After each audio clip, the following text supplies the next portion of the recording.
I trace back my decision to become a professional musician. I sort of lumped that into when I decided to become a music major, which was a really big step for me. I was a history major as an undergrad and a music minor, and I just kept taking more and more music classes as I went along, and I couldn't stay away from the music building, and the history classes were becoming less interesting, and the only thing that really motivated me was all of this music that I was doing. And so I remember it was the last day before I could register for my classes, the second semester of my junior year, and I called up my parents at 1:30 in the morning. I was just in tears, and I just said, "Mom and Dad, I'm so sorry. I have to be a music major. I can't do anything else. It's all I want to do. All I want to do is sign up for these music classes." And my beloved, wonderful parents, being the awesome people that they were and are, said, they started laughing, and my dad said, "Your mother and I had a bet going as to how long it would take you to become a music major."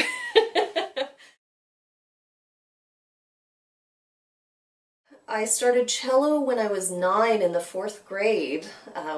We started in the public schools, and it wasn't really a decision about whether or not I would play an instrument. I just was going to pick one, and strings started in our district before band instruments. And my sister had a friend who played the cello that was this, I thought it was the most beautiful instrument I'd ever seen. It didn't have anything to do with how it sounded, but it was this gorgeous bright orange cello that I just thought was so pretty. I picked the cello.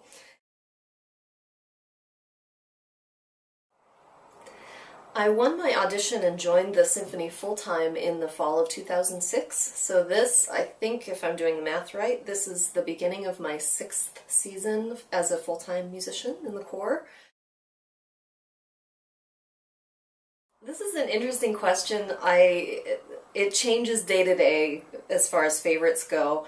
I was remembering one favorite recital from when I was really little, and this was actually a piano recital, and it's the only performance that I can remember feeling completely, totally relaxed and happy, and I loved what I was doing. I have no idea how the performance went, but I just remember thinking, this is great, I'm awesome, my dress is so pretty, this piano is so shiny, look at all these people, they're all looking at me, and it's great.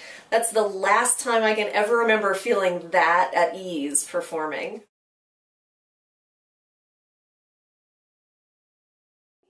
I am nervous. I get nervous whenever I perform, and the level of nerves depends on the program and the context. And of course, pieces where I'm giving a solo recital is a different type of nerves, but I definitely get nervous for a concert in the Spokane Symphony.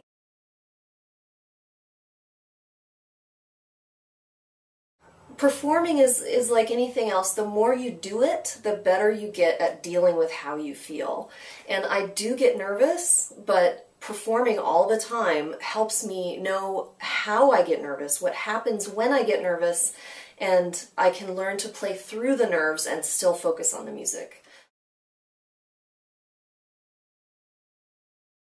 I play in a trio in Spokane here, and we do lots of string trio, and we play lots of gigs around town, especially in the summer when weddings are very popular. So that's one thing. I also teach private music lessons in my home, in this studio. Believe it or not, there's a little bit of room to teach amidst the music and all the instruments. And so I teach in my home. I also teach cello and chamber music at Whitworth University, and also teach cello at Holy Names Music Center. And sometimes I teach music theory classes at Holy Names and also for the Spokane Youth Symphony organization.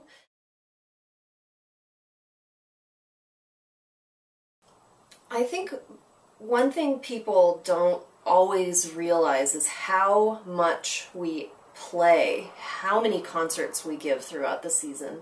And for those of us who play in everything from the chamber music soirees to the education concerts to the casual classics, which are now the Symphony with the Splash concerts, to pops, to Chihuahua, Parks, everything between all of those concerts, we're preparing music for anywhere between 3 to 8 different programs in a single month.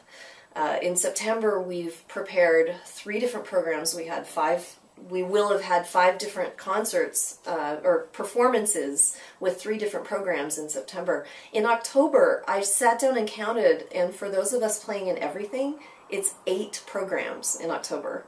That's a lot of music that you're learning all at once that you have to learn really quickly.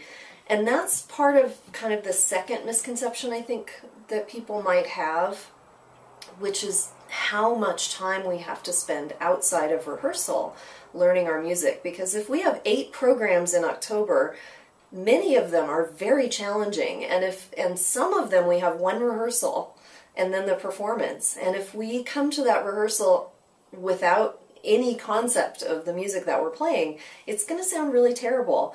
And I think we sound awesome almost all the time, and that's because we put in so many hours outside of rehearsal and performance time.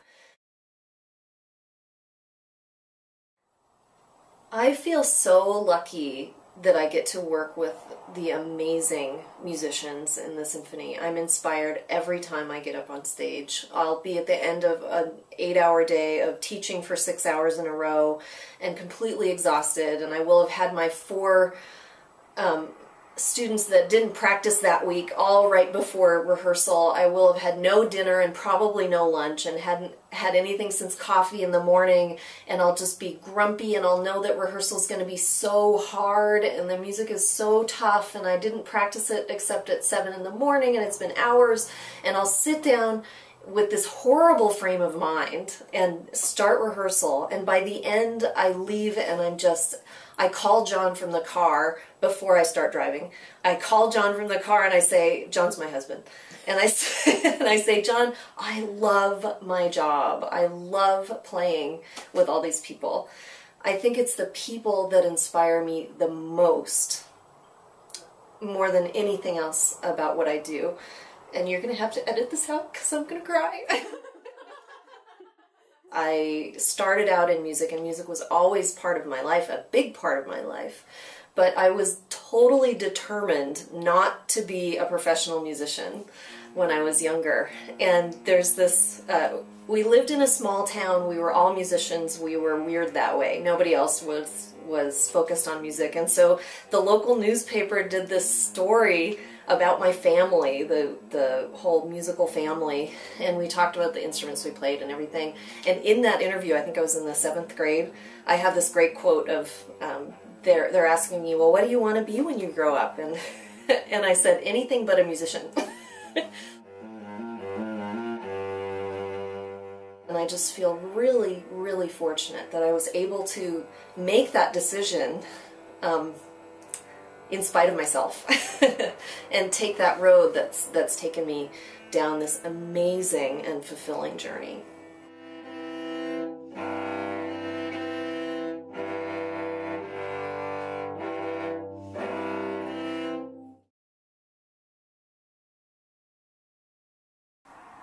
One thing that I've been doing a lot of for the last several years in conjunction with playing with the symphony is finishing up my doctorate. And I've been finishing my doctorate for a very long time.